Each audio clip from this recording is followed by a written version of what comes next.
یہ دنیا تجھے کچھ نہیں دینے والی، یہ دنیا تجھے کچھ نہیں دینے والی، یہ دنیا تجھے کچھ نہیں دینے والی، یہ دنیا تجھے کچھ نہیں دینے والی۔ محمد کے در پہ چلا جا سوالی، محمد کے در پہ چلا جا سوالی، یہ دنیا تجھے کچھ نہیں دینے والی، یہ دنیا تجھے کچھ نہیں دینے والی۔ محمد کے در پہ چلا جا سوالی، محمد کے در پہ چلا جا سوالی، یہ دنیا تجھے کچھ نہیں دینے والی، یہ دنیا تجھے کچھ نہیں دینے والی۔ ہے اس در کا محتاج سارا زمانہ، ہے اس در کا محتاج سارا زمانہ، ہے اس در پہ دونوں جہاں کا گزارا، ہے اس در پہ دونوں جہاں کا گزارا۔ وہاں دین و دنیا کی دولت ملے گی، رسول خدا کی بدولت ملے گی۔ وہاں تیرا دامن رہے گا نہ خالی، وہاں تیرا دامن رہے گا نہ خالی۔ محمد کے در پہ چلا جا سوالی، محمد کے در پہ چلا جا سوالی، یہ دنیا تجھے کچھ نہیں دینے والی، یہ دنیا تجھے کچھ نہیں دینے والی۔ نبی شافع حشر محبوب رب ہیں، نبی شافع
زیارت ہو تجھ کو، زیارت ہو مجھ کو، زیارت ہو تجھ کو، زیارت ہو مجھ کو، اسی پاک در کی تمنا ہے مل جائے بس خاک در کی، رضا دیکھ لوں میں جو چوکھٹ نبی کی، وہیں شام ہو جائے میری زندگی کی۔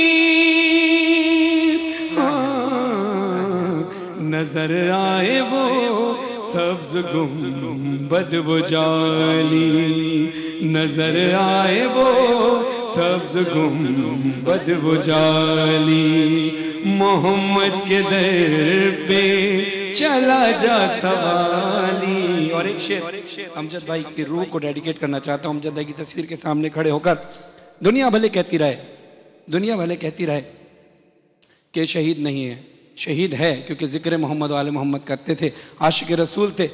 دنیا کی باتیں الگ ہیں۔ امجد بھائی سے مخاطب ہو کر شعر پڑھ رہا ہوں۔ یہ دنیا تجھے کچھ نہیں دینے والی، محمد کے در پہ چلا جا سوالی۔ یہ دنیا تجھے کچھ نہیں دینے والی، ہے اس در کا محتاج سارا زمانہ، ہے اس در پہ دونوں جہاں کا گزارا۔ وہاں دین و دنیا کی دولت ملے گی، رسول خدا کی بدولت ملے گی۔ ہاں وہاں تیرا دامن رہے گا نہ خالی، وہاں تیرا دامن رہے گا نہ خالی۔ محمد کے در پہ چلا جا سوالی، محمد کے در پہ چلا جا سوالی۔ یہ دنیا تجھے کچھ نہیں دینے والی۔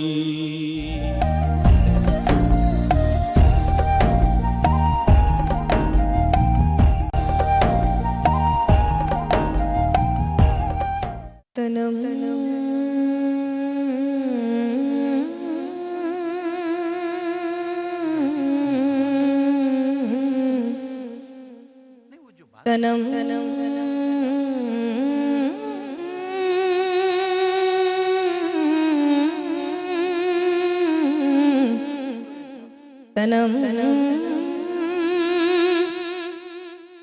فرسودہ جا پارا زیجرا یا رسول اللہ، دلم پجمردہ بارا، دلم پجمردہ بارا، زیسیا یا رسول اللہ، تنم ذکر دا قیش غیرانم سیاہ شد روزی سیانم، سیاہ شد روزی سیانم، پشیمانم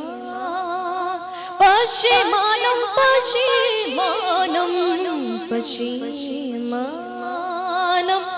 پشیمانم پشیمان یا رسول اللہ، تنم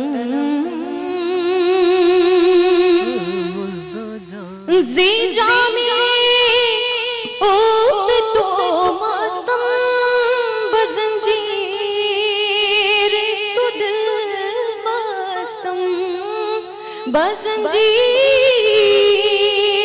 تو دل بستم، نمی گویا کہ میں ہستم سقیدار یا رسول اللہ، تنم چون سوئے میں گزراری منی مسکین زلاداری منی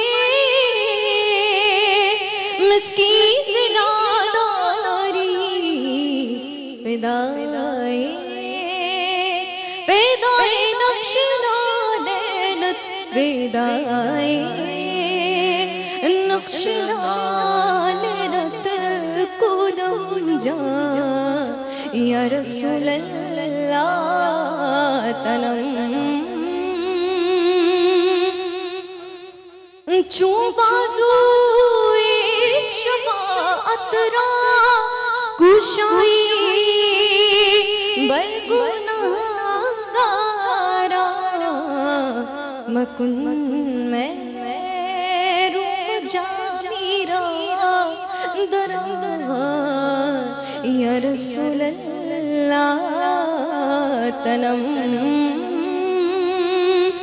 فرسودہ جا پارا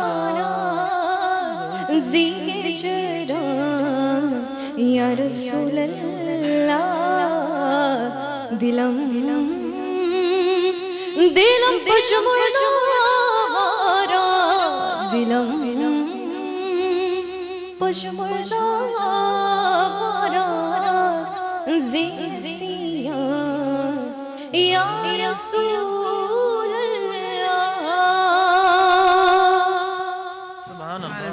اقصیٰ بہت خوبصورت ماشاءاللہ.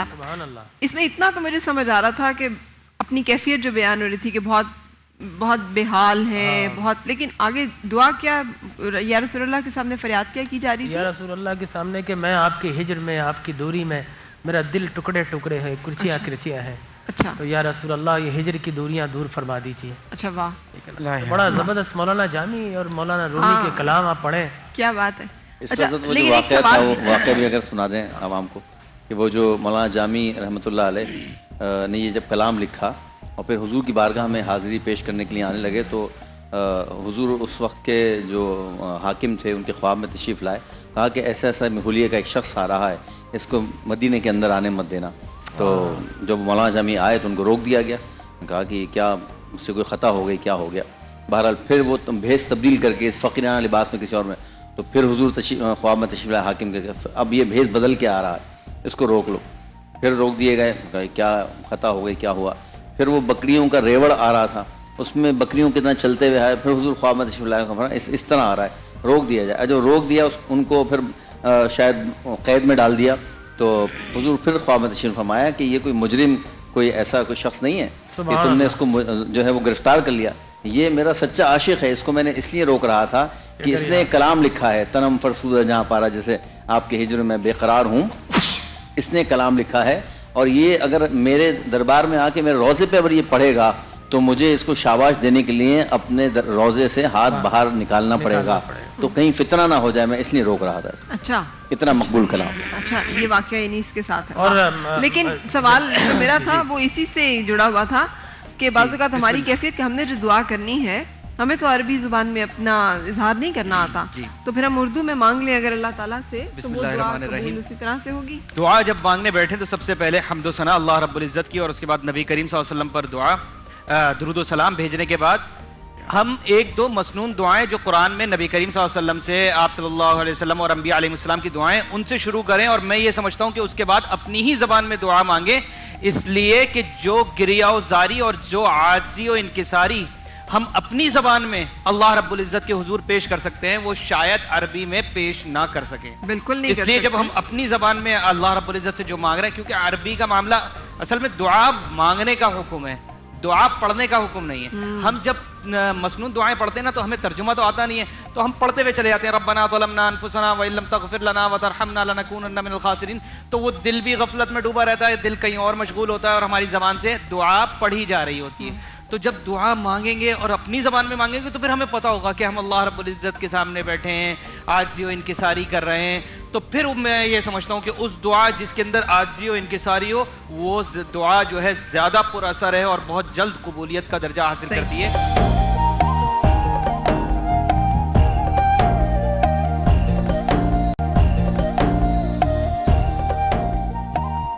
یہ ریحان بھائی نے ایک سوال کیا تھا روزے کے حوالے سے، اس کا جواب اگر آپ اجازت ہو تو.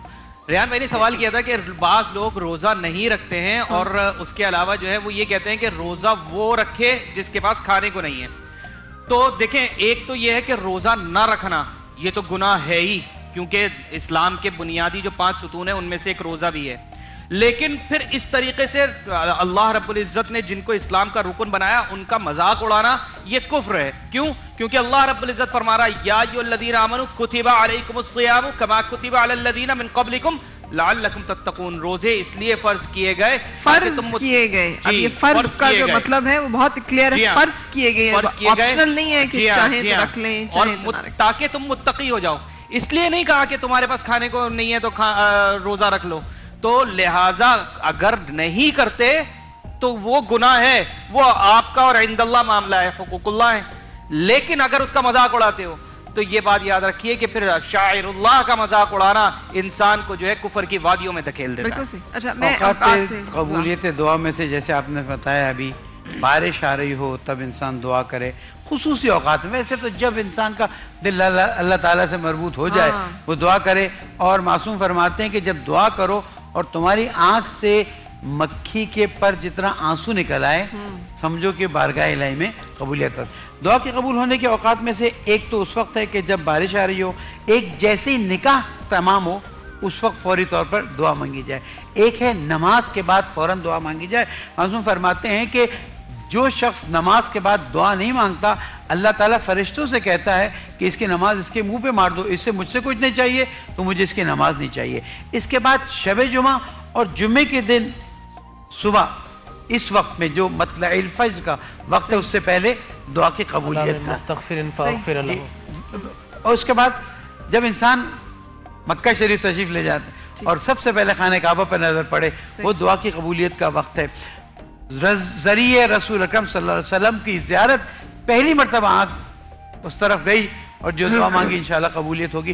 عرفات کے میدان میں شب عرفہ اور روز عرفہ یہ دعا قبول ہونے کے. پھر ماہ رمضان میں شب قدر جو ہے وہ سب سے اہم موقع ہے. ویسے تو پورا ماہ رمضان ہے لیکن شب قدر سب سے اہم موقع ہے دعا مانگنے کا. بالکل صحیح. اچھا یہ تو آپ نے اچھا یہاں پر ایک اور میں ایڈ کر دوں کہ جو اللہ تبارک و تعالیٰ کے محبوبین, مقربین, صدیقین اور اس کے متقین لوگ جہاں پر ہوں یا ان کی قبور ہو وہاں پر بھی اللہ سے دعا مانگی جائے تو یقیناً یہ دعائیں بھی مستجاب ہوتی. اور اس سلسلے میں سب سے بڑی بارگاہ محمد مصطفیٰ صلی اللہ علیہ وسلم ہے. قرب مصطفیٰ اور وسیلہ مصطفیٰ سے دعائیں مانگی جائیں تو دعائیں آنن فانن قبول ہوتی ہیں. اور اس سلسلے میں قرآن مجید برہان رشید خود شاہد ہے کہ جب حضرت مریم سلام اللہ علیہا کے حجرے میں حضرت زکریہ علیہ السلام داخل ہوتے ہیں تو وہ کہتے ہیں کہ یا ربی اے مریم یہ بن موسم کے پھل کہاں سے آ گئے ہیں؟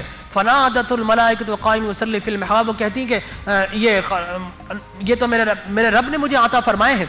تو کہتے ہیں اچھا رب نے عطا فرمائے. ہنالک دعا زکریا ربہ. قرآن کہتا پھر زکریہ اسی محراب میں جا کر کسی اور وقت میں دعا مانگتے ہیں اور جیسے ہی دعا مانگتے ہیں قائم یصلی فی المحراب ان اللہ یبشرک بیحییٰ مصدقا بکلمۃ من اللہ وسیدا. اے زکریا تجھے یحییٰ جیسے عظیم بیٹے کی خوشخبری ملائکہ نازل ہو جاتے ہیں. اور پھر حضور اکرم صلی اللہ علیہ وسلم جب شب معراج جاتے ہیں تو بیت الحم حجرہ مریم میں جا کے 2 رکعت نماز نفل ادا کرتے ہیں. یہ ترمذی اور نسائی کی حدیث مبارک ہے. چنانچہ حضرت زکریا نے اور تاجدار انبیاء نے یہ بتا دیا کہ اللہ کے محبوب بندے ہو یا بندی ہو جب ان کے اس مقام پر جا کر دعائیں مانگی جاتی ہیں تو یہ انبیاء کی بھی سنت بھی ہوتی ہے اور مستجاب الدعوات بھی ہوتی ہے. بالکل صحیح. اچھا اس کے ساتھ ایک اور چیز بھی میں آپ سے جاننا چاہ رہی ہوں. بعض اوقات ہم نے سنا ہے کچھ لوگ کی کالی زبان ہوتی ہے, یہ جو کہہ دیں وہ ہو جاتا ہے. لوگ ڈرتے ہیں کہ ارے بھی ان سے نہیں کچھ, یہ تو اچھی بات بولا کریں آپ. یہ کیا معاملہ ہوتا ہے کہ کچھ لوگ تو جو کہہ رہے ہوتے ہیں وہ ہو رہا ہوتا ہے, کچھ لوگ بیچارے تڑپ کے مانگ کے تھک جاتے ہیں. یہ وہمیات میں سے ہے. اچھا. اور ان توہمات کو ہمیں دور کرنا چاہیے. جیسے بلی سامنے سے گزر گئی یا 13 نمبر کی کوئی چیز ہمارے پاس آ گئی تو ہم وہمیات لیتے ہیں. اسی طرح سے اگر یہی ہو, جیسے ایک اور بات ہے کہ کبھی بھی تم اپنے زبان سے نا ایسی بات مت کرو جو بد دعا ہو. صحیح. کہ کبھی بھی قبول ہو سکتی ہے, وہ ایک الگ عنوان ہے. ٹھیک ہے. لیکن یہ جو ہم کہتے ہیں کہ جناب کسی کی کالی زبان ہے, یہ اس پہ تہمت لگا. اچھا بد دعا, میں اس سلسلے میں بد دعا کو بھی دعا کے ساتھ تھوڑا سا ڈسکس کرنا چاہ رہی ہوں. میں اس کو تھوڑا سا وضاحت کر دوں اس کی. جیسا مولانا نے فرمایا بالکل ایسا ہی ہے. لیکن جب انسان بولتا ہے اس سے پہلے وہ دیکھتا ہے. جب وہ دیکھتا ہے تو اس سے ریز نکلتی ہیں. اس لیے سرکار نے فرمایا النظر حق, کہ نظر حق ہے. چنانچہ پہلے وہ دیکھتا ہے پھر بولتا ہے. نتیجہ یہ نکلتا ہے کہ بعض اوقات انسان کی جو نظر ہوتی ہے, حضور نے فرمایا کہ میری امت کی اکثر قبریں نظر کھو دے گی. تو نظر جو ہے جی یہ سرکار دو عالم صلی اللہ علیہ وسلم کی حدیث مبارک ہے. آپ نے فرمایا اللہ کی تقدیر کو اگر کوئی چیز بدل سکتی تھی تو وہ نظر تھی، لیکن اللہ کی تقدیر تو بہت بڑی ہے، بدل سکتی. سورہ قلم میں وہ جو آخری اس کی آیات ہیں جس میں یہ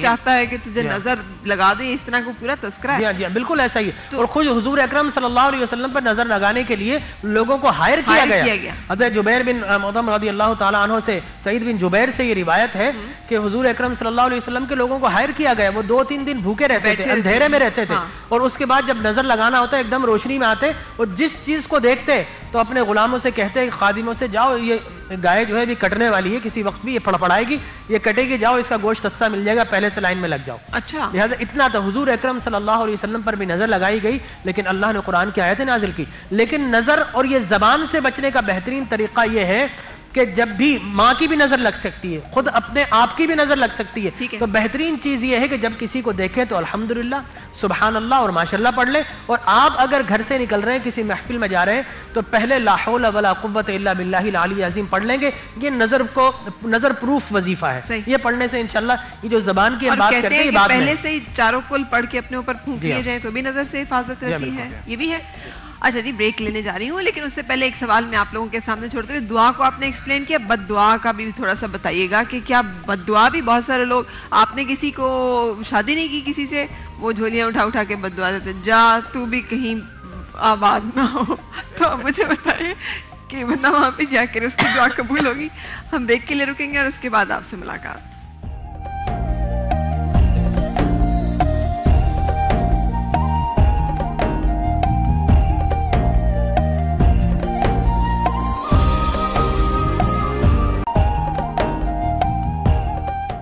میرے رب کو بھی ہیں پیارے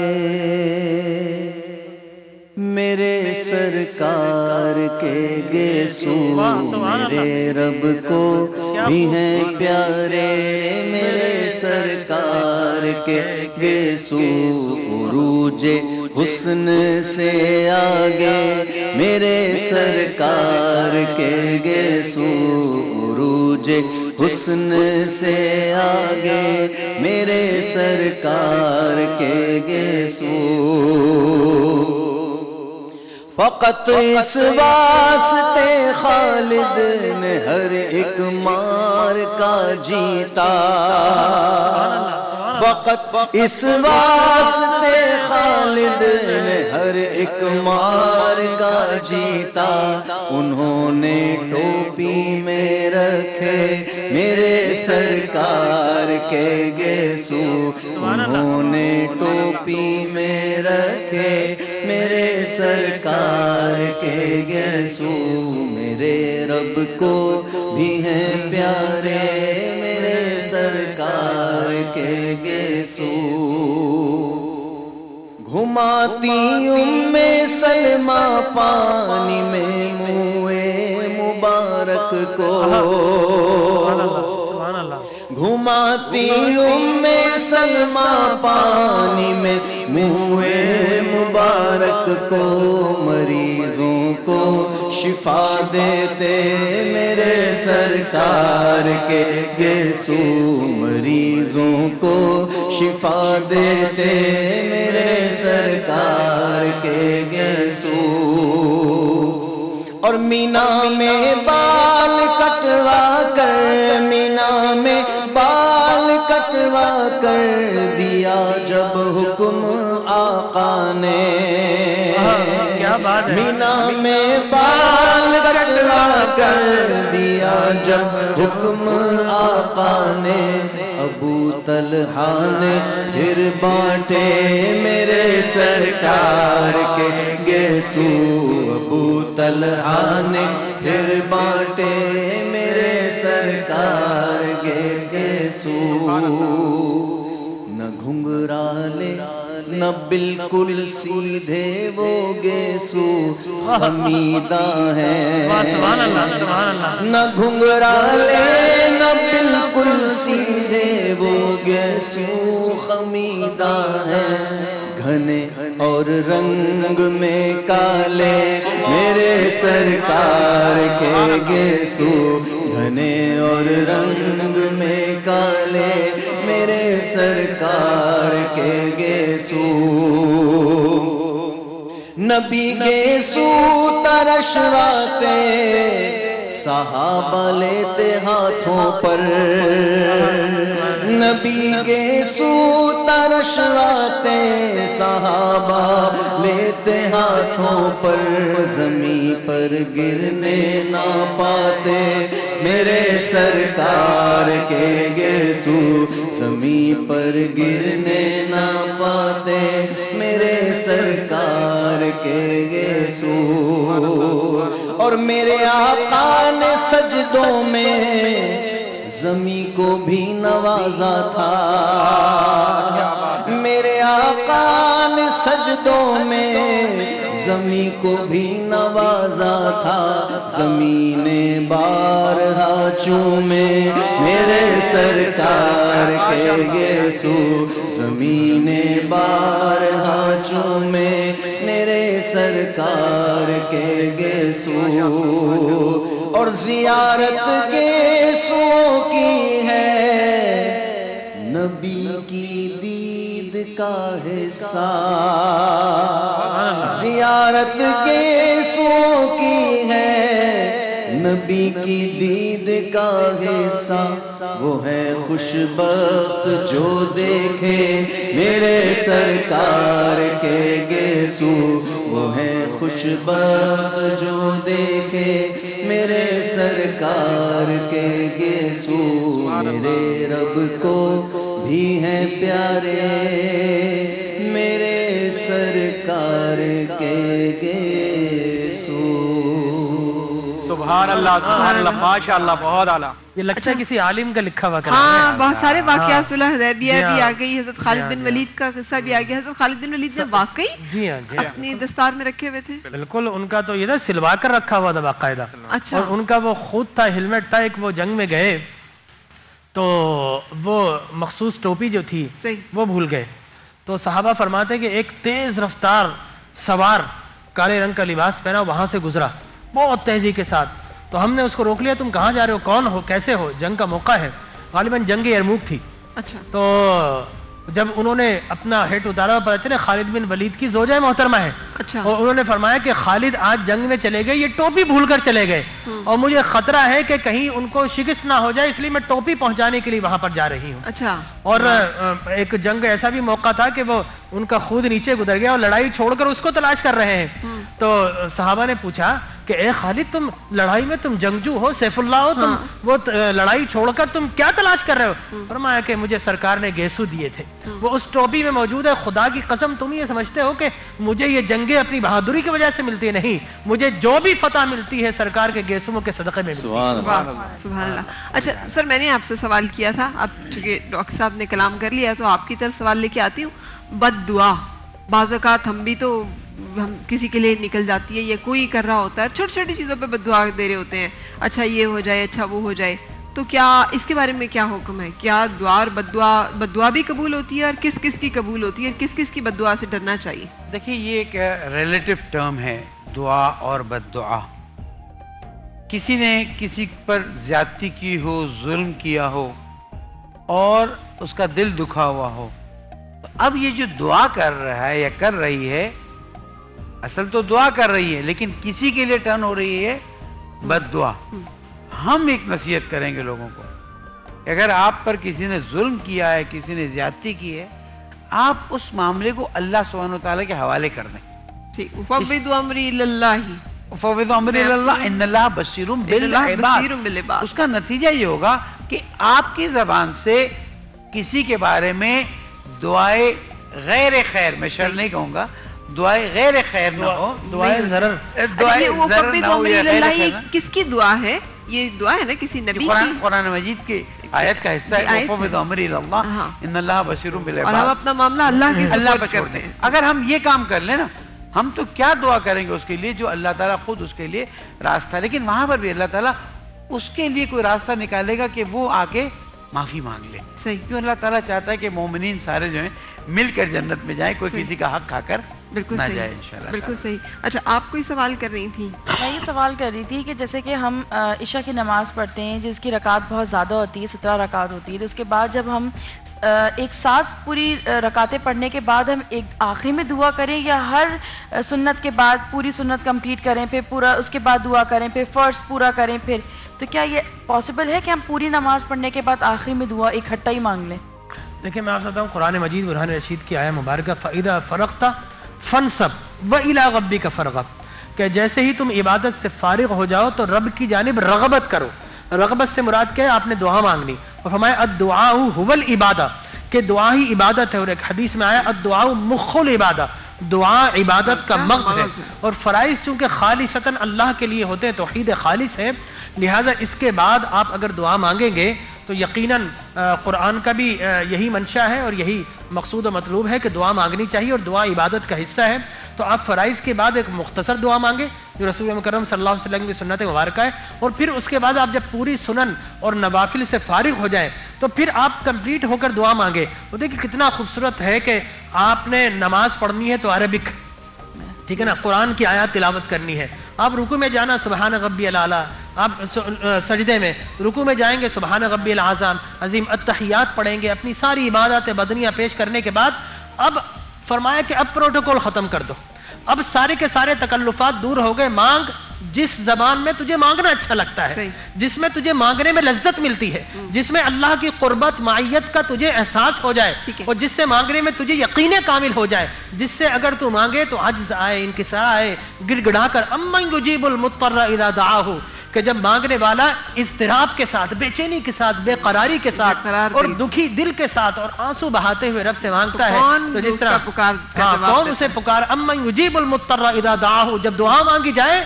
تو پھر اللہ تبارک و تعالی کون جو ہے وہ جو دکھی دلوں کو اور مضطرب قلوب کو اطمینان اور سکون اور طمانینت عطا کرتا ہے، لہذا اس طرح مانگی جائے، اور یقیناً جو بڑی دعا ہے وہ آپ ساری نماز کے بعد اور ایک مختصر دعا فرائض کے بعد ہی مانگ سکتے ہیں۔ اچھا ایک اور چیز ہے جیسے کہ نماز، یہاں پہ بریک لے لیتے ہیں، بریک کے بعد ہم یہیں سے گفتگو کا آغاز کریں گے۔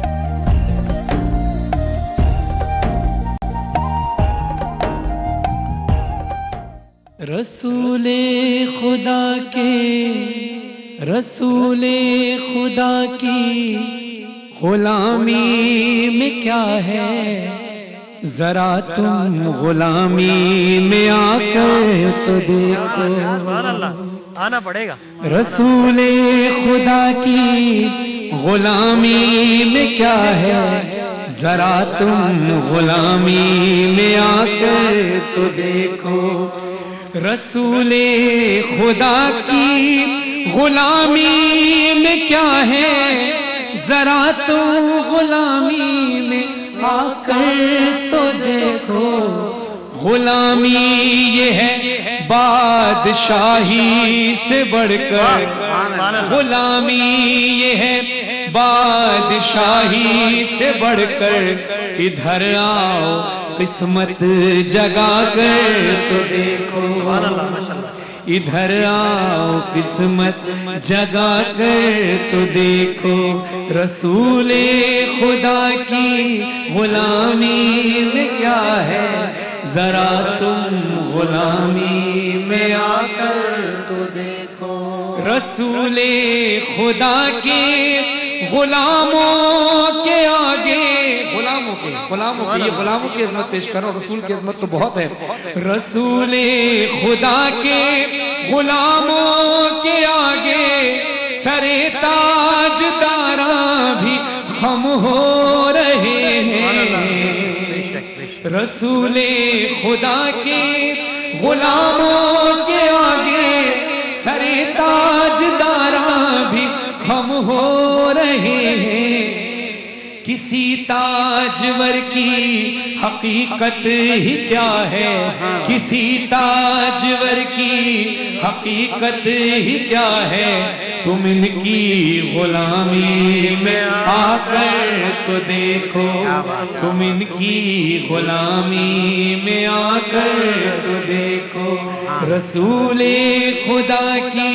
غلامی میں کیا ہے، ذرا تم غلامی میں آ کر تو دیکھو، وہ دیکھو دو عالم یہاں جھک رہے ہیں، وہ دیکھو دو عالم یہاں جھک رہے ہیں، وہ جن و بشر سب یہاں جھک رہے ہیں۔ جو تم کو بھی ہو، جو تم کو بھی ہو، جو تم کو بھی ہو فیض پانے کی خواہش، جبین عقیدت جھکا کر تو دیکھو، جبین عقیدت جھکا کر تو دیکھو۔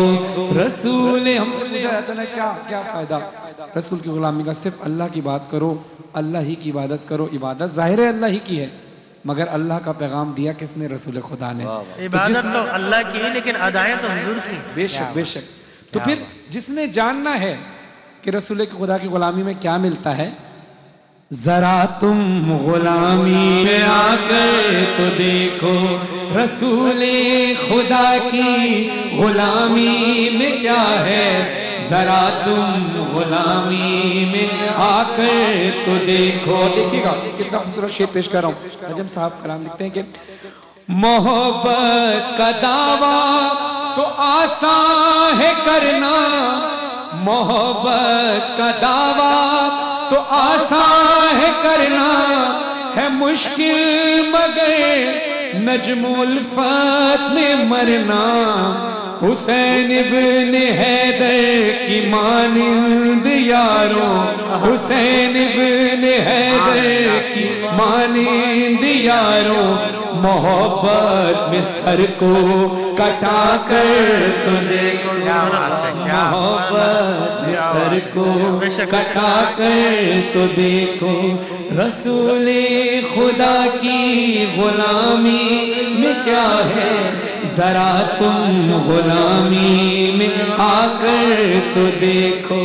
ارے غلامی یہ ہے بادشاہی سے بڑھ کر، غلامی یہ ہے بادشاہی سے بڑھ کر، ادھر آؤ قسمت جگا کر تو دیکھو۔